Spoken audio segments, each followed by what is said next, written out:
तुमच्या आख्या गोयच्या लोकांनी क्रिएट केलं, तुमच्या आजी पंजांनी तयार केलं सर. तुम्ही इतले एज्युटेशनां केली, इतले आंदोलनां केली, प्रोटेस्ट केले, फॅमिली घेऊन बसले आझाद मैदानाचेर, सरकाराकडे मागणी केली, पण सरकारान अजून मेरेन तुमची मागणी कसलीच आयकोंक ना.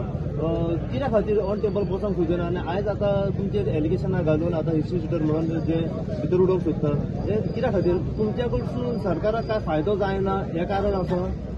हो सरकार जाल्लो हुकुमशाहीचो, तांकां आपणाक जे कॅबिनान बसून पळय ते रुली करूंक सोदतात ते आमचेर थोपूंक सोदतात. हे आमी करून दिना. कारण ट्युरिझम म्हणटा पळय जो अंजुनान जल्मालेलो तो सरकारान खंय जल्मोवंक ना. हे आतां तेंच्या सरकाराच्या पयशांचेर हे टूर बी करतात पळय, आमी ट्युरिझम प्रमोट करता, काय करूं ना. ह्यो ट्युरिझम अंजुनान जल्मालेलो आनी अंजुनानूच सोंपतलो आनी आमच्या नीज अंजुनकारांच्या नीज गोंयकारांच्या हातीन आसतलो. ह्यो आमी कोणाक सोंपोवपाक दिवचे ना.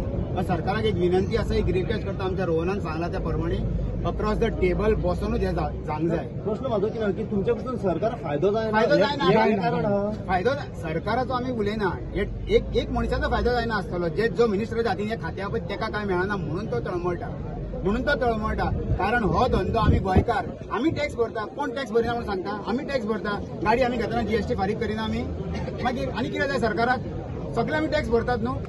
ह्यो ज्या मिनिस्टराक कितें तरी फायदो जायना म्हणून ह्यो ती एपां हाडटा आनी आमच्या माथ्यार थोपूंक सोदता. सो आमची सरकाराक आनी त्या ट्रान्सपोर्ट मिनिस्टर एकूच रिक्वेस्ट आहा, सध्या तूं स्वता तुका दिसता न्हू एप बेस चलोवंक शकता. तुजी गाडी 40 लाखाची घेतल्या पळय ती घरात ये एप बेस एक 10 दीस तूं एप बेस गाडी बूक कर. तुज्या ऑफिसांसून सेक्रेटरीयान येवपाक सेक्रेटरीयान वचोन कितले फास्ट तुका गाडी मेळटा पळय ती आमकां पळोवंक जाय. हे 10 दीस आनी तुजे सगळे एमएलएंक 40 एमएलएंक ही गाडी यूज करूंक जाय एप बेस. मागीर पळोवया एप फिजिबल आमकां आसा काय तुमकां आसा ते. हे सरकाराक कळोवंक जाय. देव बरें करूं.